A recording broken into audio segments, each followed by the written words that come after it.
No, that's we do need to discuss about what's some stuff like that because Navigating the tough waters of the crypto world. navigate that is excellent. That's an excellent intro there, Segue. Austin. Segue. It is because we do.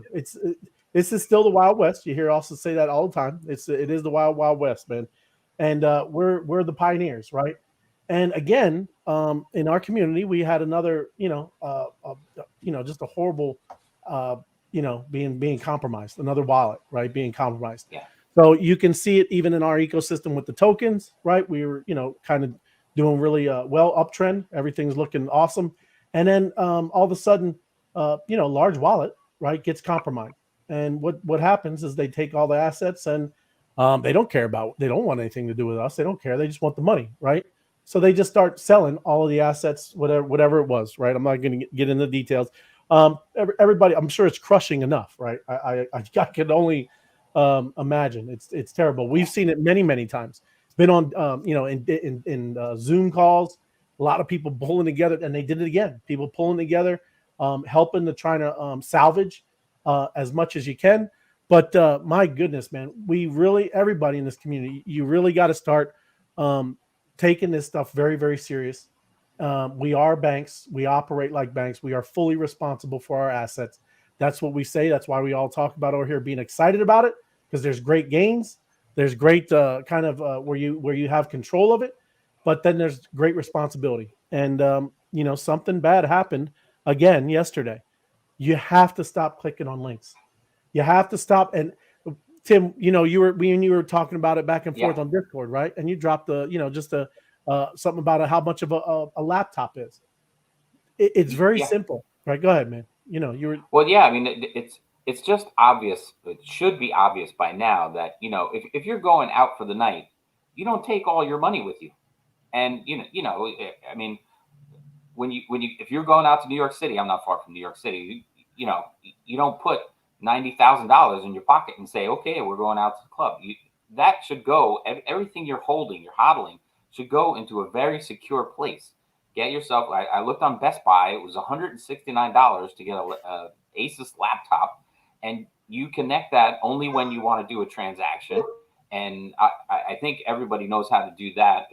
Beyond getting the cold wallets and all the other stuff. But if you just get a separate laptop, do not connect it to the internet until you're ready to make trades and do stuff with it. I mean, everything you want to hold and hodl, you put on that laptop, on that MetaMask, however you're going to do your transactions, and then disconnect it. And don't go walking around. If you want to have it on your phone and you want to spend Dogecoin wherever they take it, or if you want to have a couple $1,000 of Ethereum if you want to trade something with somebody when you meet them. But, you don't go walking around with a full wallet, out and about around town. And this meaning when you're online shopping or doing anything else, in chat rooms or talking on Facebook, you don't, and you're clicking on links, and everybody does it. You have to be careful. But, a friend sends you a link to a stupid joke or something else or whatever. You don't know what's behind that, because nefarious people out there, hackers who might know that, you're in this group or whatever. And they're like, oh, we're just going to send out links to coupons to trade or to even get one of these wallets. You could get compromised by affiliate links or something like that. You really want to be careful. If your wallet with all your money is hooked up, then you don't go playing around with any other link. You don't do anything else, because this is the most important. This is your bank. This is like, if you owned a bank in town, this is like leaving the keys in the door and going home for the night. You don't do that. And people now are getting to levels where, it's significant, serious money. Given, when I say serious money, when these people stole the money and they went and dumped it onto the market just to get ETH or trade it into what they wanted, it affects the price of what I have. Mm-hmm. And so, it's not like, oh, somebody lost $1,000 and somebody sold it and it's a blip on the screen. This was a significant amount, which then affects all the bees. And it's tragic. I never wish that on anyone, especially all my bee friends. But you have to be careful. You have to be careful and move this stuff. I mean, $200 is not a lot to spend to protect yourself and to protect the whole group. everything else. Yep. And that's that we have going. Austin, you were saying the same thing too, right? It's a lot of times when you click on these links and you know, it looks like the same, but you're giving them permission to do it, right? And Right. that you're saying? Yeah. So just to touch on what Tim's saying, a second laptop is a great security measure, because that way, you know, that laptop's only tied to when you're doing those transactions. Also, a ledger, a cold wallet. So Ledger, Trezor, there come out some other ones. My favorite's the Ledger Nano X. I also have a Trezor. So, you know, be very cautious. And those are only like, I think you can get a Ledger Nano S for like $60 and they come within 3 days. So they're not complicated to set up. So getting a cold wallet, getting a cold storage, absolutely critical.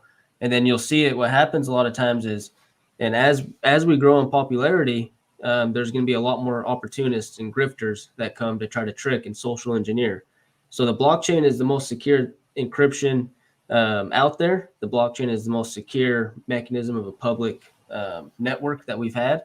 But the biggest weak point is their own selves. And so what they do is they social engineer us. They'll put out, like, there's a couple of Twitter accounts that we've seen circumnavigating the Twitter world of fake crypto swarm. They'll add an extra R, or an extra M, or an extra underscore, or whatever it may be, or a 0 instead of an O. And so it tricks you to think you're on the right Twitter account, and then you click on their website and you end up, you know, compromising your wallet by agreeing to a transaction. So still, what you're doing, a lot of times what happens is people agree to a transaction. It allows that contract to spend your money. And I think that's what's happened a few times in the past month and a half or so, is people losing bees or losing some of their tokens by thinking they're getting a cheap NFT or a cool cat for cheap or whatever, and they end up getting screwed by allowing somebody else to come into their bank and just take all their money. And so got to be very cautious. And Tim, that's a great security measure, because if you're clicking on links but doesn't have a wallet connected to it, you're not really compromising your wallet, because your wallet's on a completely separate laptop. So you can be a little bit more freewheeling. Yeah. Yeah, I mean, you know, hey, the internet's a fun place. I'm not saying don't check stuff out and do whatever you got to do, but you wouldn't bring your money, all your money, out to dinner. You just wouldn't do it. You know, you wouldn't leave your Ferrari parked outside the restaurant with the keys in it. You know, you're not going to pay for dinner with your 401k.